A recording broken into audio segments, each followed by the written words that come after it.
Good afternoon. Good afternoon. Good afternoon. Everybody's so grumpy today. All right, everybody ready? All right, first of all, I want to commend the men and women of the Organized Crime Unit, our TAC unit, and Uniform Patrol for some great work. And you see it laid out in front of us. You see pictures of the drugs behind you. I just want to send a very clear message to individuals in the city that want to commit acts of crime. MPD will not tolerate illegal drug sales, illegal gun violations, and violations of the law.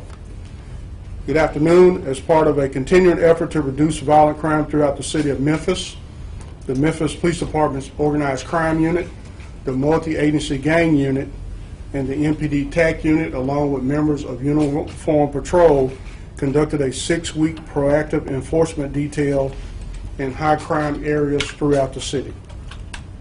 This operation was coined Spring Cleaning. Operation Spring Cleaning focused on the apprehension and arrest of individuals involved in illegal narcotics possession, illegal firearms possession, wanted parties, and suspects who have committed violent crimes. Operation Spring Cleaning began April 27th of 2019 and concluded on June 7th of 2019. Our detectives involved in this operation made 190 felony arrests, 129 misdemeanor arrests, and issued 21 misdemeanor citations. Of the 340 total arrests made, 196 of the arrests were wanted parties, 98 of the arrests were drug related. Detectives recovered approximately 19 pounds of marijuana, 188 grams of methamphetamines, 8 grams of heroin, 41 grams of crack cocaine, 79 Loratad pills, and recovered 77 firearms, and you see many of these firearms laid out here before you.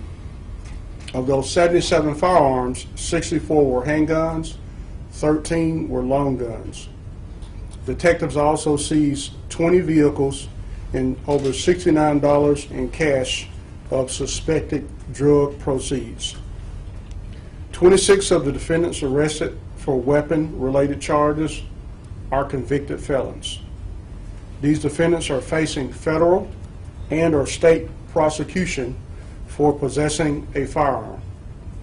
Of these 26 defendants, 11 were documented gang members affiliated with the well-known street gangs such as Bloods, Crips, and Vice Lords. We talked about the firearms. 29 of the 77 firearms were reported stolen. 7 were taken during residential burglaries, and 22 were taken during vehicle burglaries or theft from motor vehicle. These weapons were stolen from Memphis, Bartlett, Collierville, Shelby County, Mississippi, Arkansas, and Georgia. These firearms will be checked to see if they are connected with any other crimes. I want to commend the citizens who took time out to write their serial numbers down.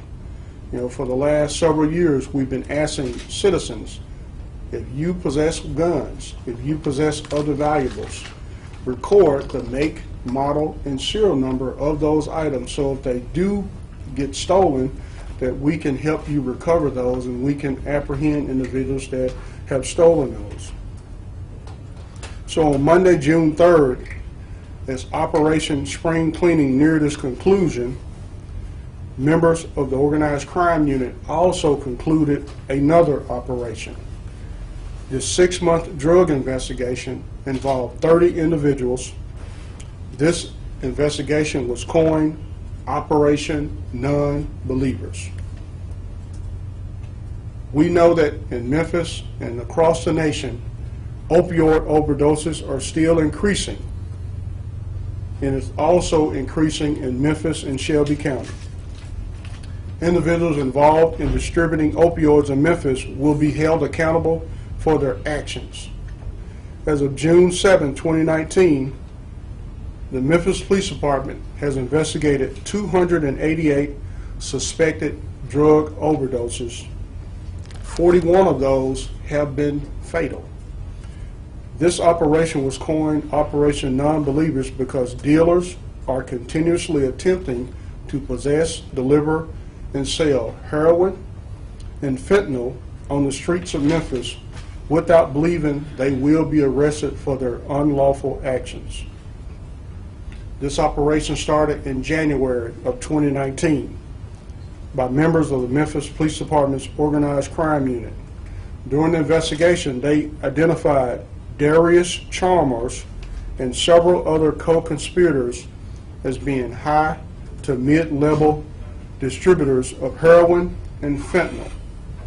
During the investigation, detectives identified 30 individuals who conspired in distributing as much as half a kilogram of heroin and fentanyl per week in Memphis and northern Mississippi. On Wednesday, May 29, 2019, the facts of the case were presented to the Shelby County Grand Jury. 30 individuals were indicted on 4 Class A felony counts. The counts are conspiracy, unlawful possession of a controlled substance, 150 grams or more, to sell in a drug-free zone. Conspiracy, unlawful possession of a controlled substance, 150 grams or more, to deliver in a drug-free school zone. Conspiracy, unlawful possession of a controlled substance, 2,000 grams or more, to sell in a drug-free school zone. Conspiracy, unlawful possession of a controlled substance, 2,000 grams or more, to deliver in a drug-free school zone. On Monday, June 3rd, the Organized Crime Unit conducted a roundup operation to locate and arrest the 30 individuals indicted. Detectives were able to locate and arrested 16 of the 30 wanted parties. There were also 2 additional individuals arrested for unrelated drug charges. During this investigation, detectives recovered 101 grams of fentanyl, and know that that is enough fentanyl to kill thousands of people.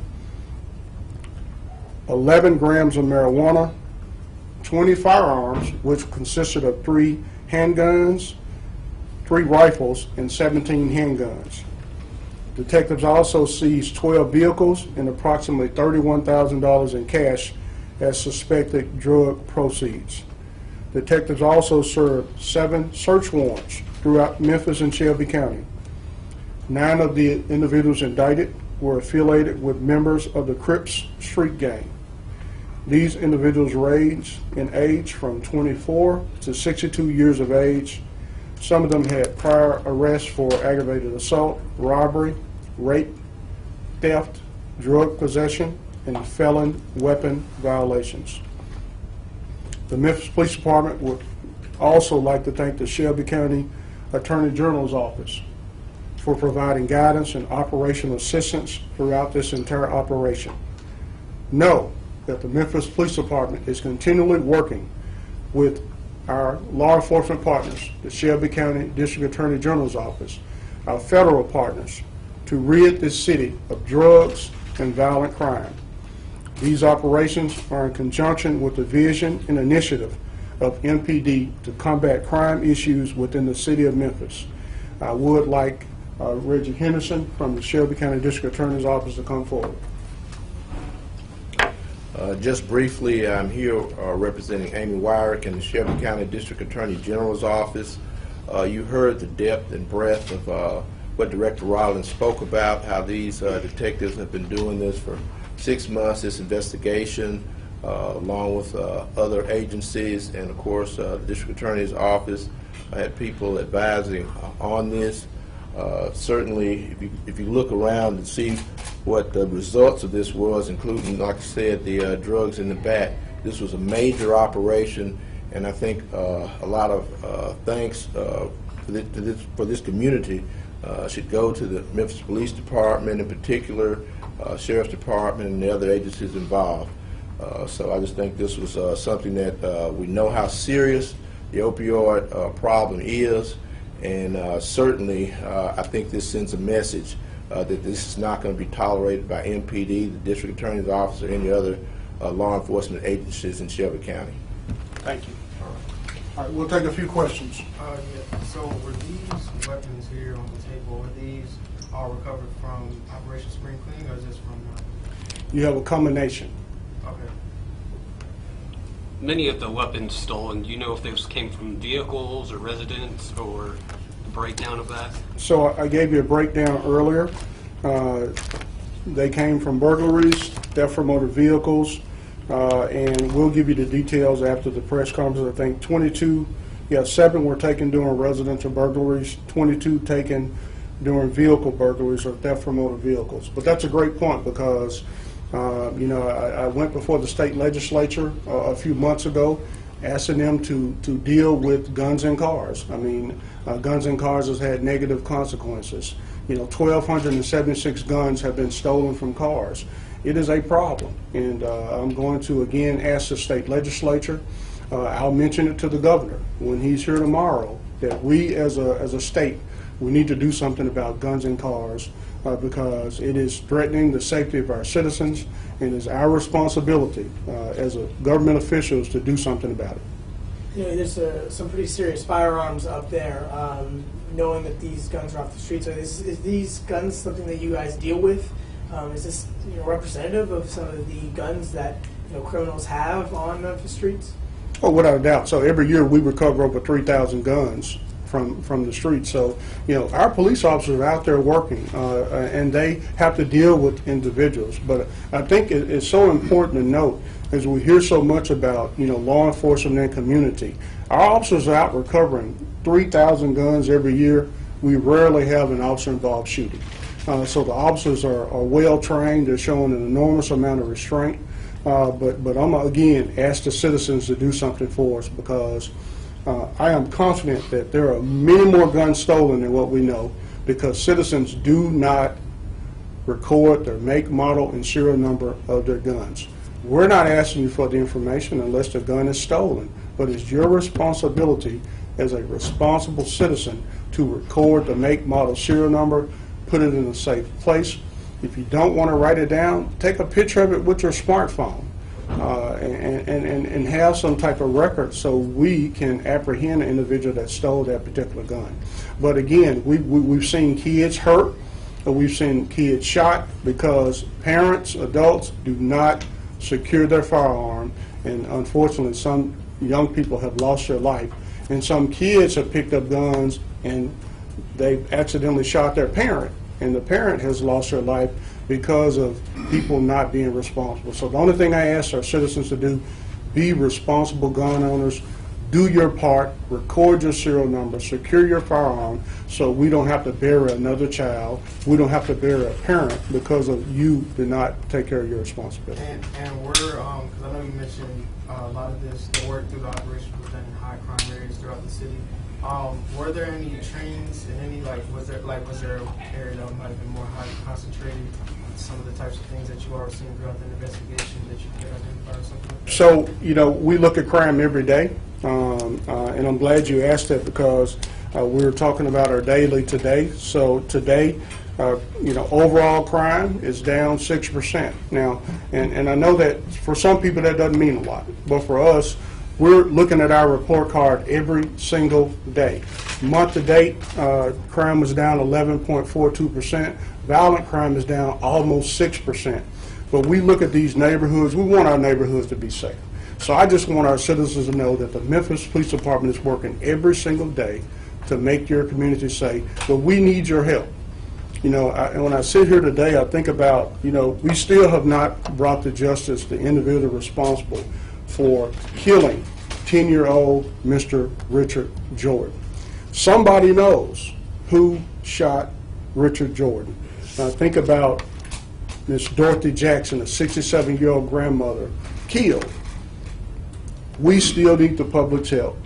We need you to tell us, because if you do not tell us when you know something, when you see something, say something, if you don't tell us, that person may threaten your life and threaten the life of your loved one. So we want to continue to work with our community, and that's why we We encourage people to call the police, work with your neighborhood watch groups, and do the things we need to do to help work as a team to make this community safe. We'll take a couple more questions. With these, operations, obviously you guys are always trying to get illegal guns off the streets. But was the target the guns, or was it the drug dealers? What kind of was the focus of these two operations? Yeah, great question. So if you think about Operation Non-Believers, it was all about individuals distributing heroin and fentanyl. Every day we talk about the number of non-fatal overdoses and the fatal overdoses. 41 people this year have lost their life to some type of heroin, opioid, or fentanyl overdose. And so that operation was strictly focused on drugs. But where there's drugs, there are guns. And I think that's the message that, people always talk about, why focus on illegal drug sales? Because there's violence. Operation Spring Cleaning was all about violent crime. We saw an uptick, we responded. And again, I can't help but commend the men and women of organized crime, multi-agency gang unit, TAC unit, uniform patrol that responded to what we saw and did something about it. A 31-day operation, and they did some pretty impressive work. 190 felony arrests, 129 misdemeanors, 21 misdemeanor citations, 98 drug-related arrests, 19 pounds of marijuana, 77 guns, 26 convicted felons. And then to follow that up with another operation where 30 are indicted for heroin and fentanyl distribution is outstanding. All right, any more questions? Again, thank you, and please encourage the public to continue to help us solve crimes. If they know anything related to any type of crime, we need them to call Crime Stoppers at 528-CASH or contact the police department. Thank you.